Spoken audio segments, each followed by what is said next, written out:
I'm just browsing this lovely book here, and at the same time I'm having some really delicious licorice candies from Calabria, you can see. So I'm basically having some great time. Well, let me introduce myself. My name is Eva, and I'm a tour guide in Rome.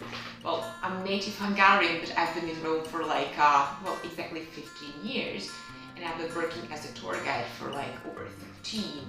So, well, I think I can consider myself a lucky person since I chose my passion and what I'm trying to do right now is actually, I'm trying to share it with as many people as I can. So, so talking about books and talking about like candies from Calabria, do these things have anything to do with each other? Well, a lot. So you just listen to me. First of all, let me show you the map I was looking at in this book. Well, actually this book contains like over 200 maps done between the 15 and early 1900s, basically of Rome. Let me show you the book. And the one I was just looking at is basically this one. I'll show you that. Look at this. This is one of my favorite books. Look at that. And that particular map, well, you yourself would be able to see, or I'm hoping you will see it, once you come to Rome, you visit the Vatican museums, and then once you enter the longest hall, the so-called gallery of maps, then you would see, or you will see, the map I was showing you, somewhere halfway on the left-hand side. Why? Because actually this is the map of Rome, and that particular room exposes 40 different maps. Imagine 40 huge maps painted directly on the walls. So once you walk into the room, well, basically you have a chance to travel through, walk along the spine of the Apennine Peninsula, kind of virtually, starting from the south, walking towards the end of the room, let's say towards north, seeing different maps from the east coast on your right hand side and the other maps on your left hand side as the west coast. It is basically incredible. First of all, because those maps are aerial views, so the land seen from the top. Well, the maps were done, imagine, between 1518 1582, when basically they didn't have the technology we have today. You have Google, you zoom in, and then you get the tiniest details from the top. Back then, they didn't even have a single balloon. So, but then they made it. And of course, those who carried out these maps, well, they were not like common people, but they were artists, and then they were cartographers of the time. Let me mention two. First of all, Ignazio Danti. He was actually a cartographer, and his brother Antonio, and then he was a painter, and then they collaborated for the wish of a pope whose name was Pope Gregorius XIII. And he was the one who, like, well, 500 years ago, desired to have this beautiful map room. And, well, of course, today we have a chance to go there and see the maps and be amazed. Back in the 1500s, not everybody could go there. It was just, it was accessible for the most privileged people of the time, the private guests of the Pope. And they could go there, and then they would have been just astonished by the beauty and then actually the accuracy of these maps.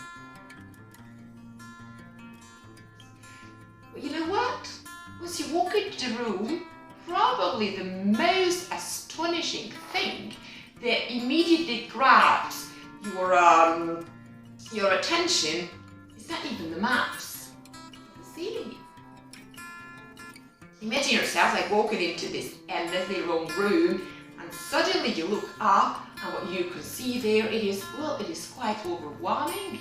You see a extremely detailed, painted, color ceiling with so much going on there, like honestly a little probably over the top. Gold, colors, different stories painted on the ceiling. And it honestly at the first sight, it looks a chaos, but it's not chaos. It's perfectly coordinated, you know, all different sections, they are coordinated, they are related to maps painted below. So the story you can see painted in a certain section on the ceiling, it is connected to map below.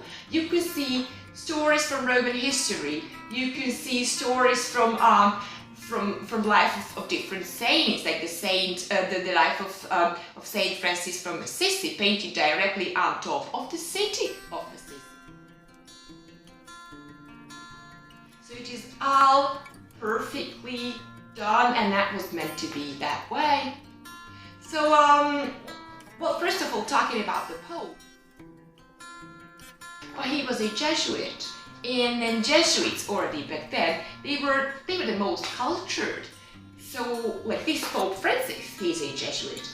The Pope back then, whose name was Pope Gregorius XIII Boncompagni, the one who commissioned the map room, well, he was quite interested, and then he was so curious in, let me say, quite material things like cartography, like astronomy, astrology.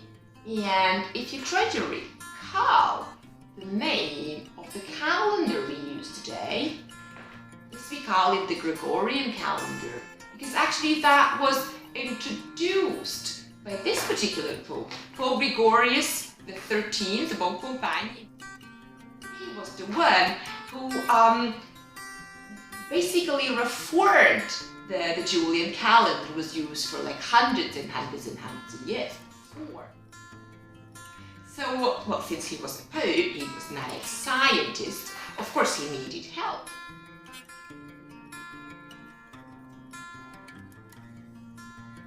And there was a mathematician well, he was a medical doctor in the same time. Well, his name was Luigi Giglio, or Luigi Lilio, as you wish to pronounce it. He was the one who actually made calculations and figured out how it was the best way to modify the Julian calendar to get the one we use today. So the reason why this year is a leap year, the 2020 is a leap year, because actually the Julian calendar was modified in the time of Pope Gregorius XIII by that man who was a mathematician and medical doctor, well, yes, from Calabria. So see, this is how things are all tangled. And believe me, Calabria is one of the most beautiful regions of Italy. But of course, I could mention Sicily, and I could mention Naples, and I could mention the city of Florence, and I could talk about Milan, and I could talk about Venice, but the wine countries in Florence. So there's a lot to see here, and I'm wishing that actually you will have a chance to come here soon, and then you can see all these things personally, and I'll be more than pleased if I have a chance to show you around here. So, well, I hope you enjoyed our appointment, and well, please stay tuned and stay curious, and well, see you next time. Take care. Ciao.